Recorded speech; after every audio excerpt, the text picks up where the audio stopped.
Aí, moçada, tudo bem? Hoje a gente começa a bioquímica. Eu dividi toda a parte de bioquímica relacionada à química em 4 partes, né? A gente vai dar uma ênfase na parte química da bioquímica, né? A gente vai entender o estudo das moléculas, das macromoléculas, e o impacto disso em vida, em polímeros e tudo mais. É muito importante você notar que quando a gente começa a bioquímica, a gente tem que entender desde as moléculas inorgânicas essenciais à vida até as moléculas orgânicas, né? E quando a gente entrar em moléculas orgânicas, a gente vai dar um tratamento químico a ela, tá? Eu não vou me inteirar muito, nem inteirar vocês, sobre a biologia da bioquímica. A gente vai ter que beber de algumas informações, mas a ideia da aula hoje é o impacto químico dessas moléculas, tá? É bem interessante, é uma área que eu adoro, eu espero poder ajudar vocês. Bom, a aula hoje ela vai iniciar com o quê? A gente vai começar com substâncias inorgânicas. Quais são as moléculas inorgânicas que têm impacto sobre a vida, né? Qual é a molécula inorgânica que vem à tua cabeça, que a gente sempre procura quando procura vida extraplanetária, né? Qual é a molécula que mais a gente tem como uma molécula impactadora de vida, sendo ela inorgânica? Isso, a água, né? Então, obviamente, que a gente vai começar estudando ela, tá? Lembrando que a água tem certas características que vão ser muito importantes para o nosso dia a dia, tá? E aí a gente vai entender essas particularidades dessa molécula. Eu gostaria que vocês olhassem sempre para essa molécula com muito cuidado e com muito carinho, tá? Ela ocorre muito em concursos vestibulares, perguntas sobre ela, suas propriedades e como ela funciona e como ela impacta no meio. Então, preste atenção, ó. Substâncias inorgânicas. Água é o componente celular mais abundante. Mas mais do que isso, eu gostaria que vocês olhassem algumas coisas comigo. Quando você olha para a água do enfoque químico, H2O. Olha como é que ela fica. O, 2 pares de elétrons, hidrogênio, hidrogênio. Dá uma olhada em algumas particularidades que elas serão importantes, tá? A água é uma molécula angular, ângulo 104,5 graus. A água é uma molécula polar, certo? E ela tem 2 pares de elétrons não ligados aqui na cabeça do oxigênio, o que faz com que o oxigênio fique com carga negativa, parcial, e com que os hidrogênios fiquem com cargas parciais positivas, tá? Isso faz com que essa molécula possa e exerça sobre outras moléculas uma forte atração, tá? A gente não pode esquecer disso.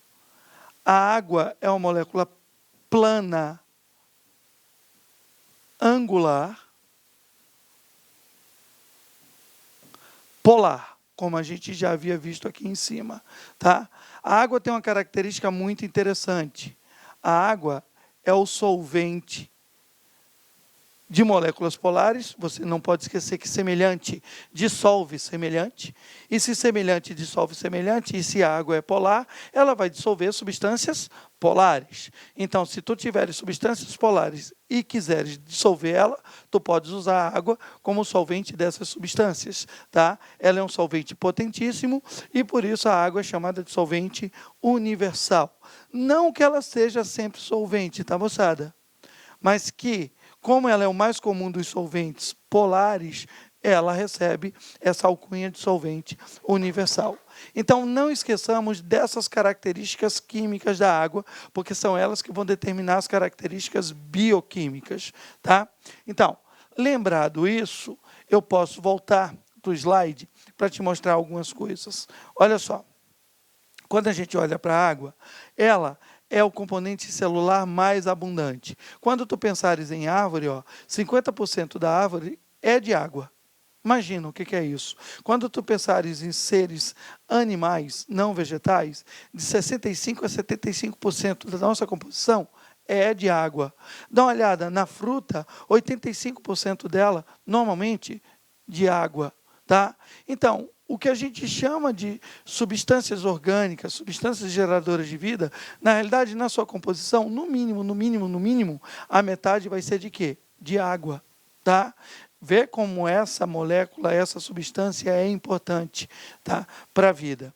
Agora, preste atenção no seguinte, olha só, a água, ela compõe aproximadamente de 50% a 95% da massa dos seres vivos. Quanto mais jovem o organismo, maior a taxa de água. Isso é importante, tá? Quando você pensa num bebê, ok? O que é que você vai ter? Você vai ter uma taxa de água da ordem de 85%, tá? Da composição dele é de água. Por quê, professor? Metabolismo alto, tá? As crianças, elas sendo mais jovens, elas têm um metabolismo maior. Metabolismo maior, alta demanda energética, e aí o que é que acontece? O corpo vai produzir mais água, e essa água fica dentro da célula, tá? Então, ó, maior metabolismo em organismos jovens. À medida que a gente vai ficando mais velho, o que é que vai acontecendo? Isso aqui, ó, no bebê. No adulto, o metabolismo vai diminuir. E aí, ó, menor metabolismo. Consequentemente, diminui a quantidade de reações dentro do corpo. Consequentemente, diminui a quantidade de água produzida. E aí a gente vai ter uma demanda menor, 70% de água, em média. E isso vai caindo. Na velhice, a gente vai ter um metabolismo menor ainda. E quanto menor o metabolismo, menor a produção de água, mais a gente fica com aquele aspecto murcho. Isso é interessante, ó.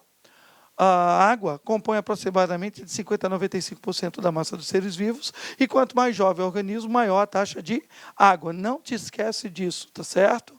Onde houver maior quantidade de água em organismo vivo, ali você terá um maior metabolismo, uma maior produção de energia. Então, olha para o metabolismo e olha para a taxa de água. Por exemplo, eu vou te dar um exemplo para você entender, nossa, é mesmo, o osso. O osso. Não é? Se você olhar para o osso, você vai ver que no osso eu tenho menos água. Significa que o metabolismo ósseo é bem menor, tá certo? Comparado, por exemplo, ao músculo, onde eu tenho um metabolismo maior.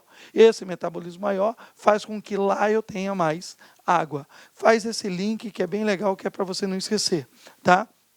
Ó, a água é um solvente universal.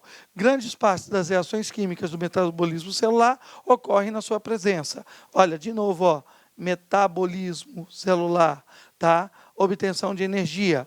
Ocorre o quê? Na sua presença e produz água. E produz água, né? Olha só, quando você pensa em metabolismo, você pensa na queima na mitocôndria de C6H12O6, na presença de oxigênio. Qual é o produto disso aqui? CO2, que o corpo expele, e água. Então, quanto maior a demanda de açúcar para a obtenção de energia, metabolismo sobe a quantidade de água produzida, tá certo? Isso gera uma demanda, ó, um balanço, ó. Se eu tenho muita água é porque o metabolismo é alto, entendido? Se o metabolismo abaixa, a quantidade de água produzida diminui. Fechou? Então, atua como regulador térmico e como lubrificante nas articulações. Então, a água tem uma função térmica? Tem. Quando a gente está com muito calor, a temperatura corpórea aumenta, e a gente não pode ter um aumento exagerado dessa temperatura, o corpo faz o uso da água na produção de suor, junto com sais minerais dissolvidos dela, a gente vai discutir mais à frente, exatamente para quê? Para fazer a manutenção da temperatura corpórea. Então, ela também tem essa função. Ela age como lubrificante, né? Quem mora em regiões mais quentes, menos úmidas, sente a dificuldade ao respirar em dias em que há baixa umidade, tá? Arranha, porque ela funciona como um bom lubrificante e na ausência dela a gente sente essa dificuldade, tá? Agora, preste atenção, eu te disse há pouco que a água ela era o quê? Polar, tá certo? Então as águas, elas interagem.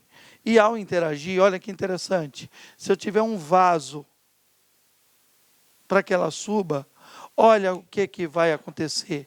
A água, lembra que ela é assim, ó, e ela atrai outra água, ó, que atrai outra água, ó, que atrai outra água, ó, que atrai outra água. Isso vai fazendo com que a água apoie outras águas, ó. A água apoia outras águas, ó. E aí a gente vai trabalhando em cima disso, ó. Olha essa ponte aqui, ó. Olha o que está ocorrendo, ó. Olha o que vai ocorrer, ó. Isso faz com que as moléculas de água consigam subir em vasos, né? Elas conseguem entrar e fazer a caminhada exatamente por essa característica que a gente chama de quê? Capilaridade. Consegue elevar-se dentro de tubos finos, tá? Dos vasos sanguíneos, dos vasos linhosos. Ela tem essa característica de fazer essa prospecção. Por exemplo, você quando tem no sistema de condução de seiva, né, nos vasos, nos capilares que você tem.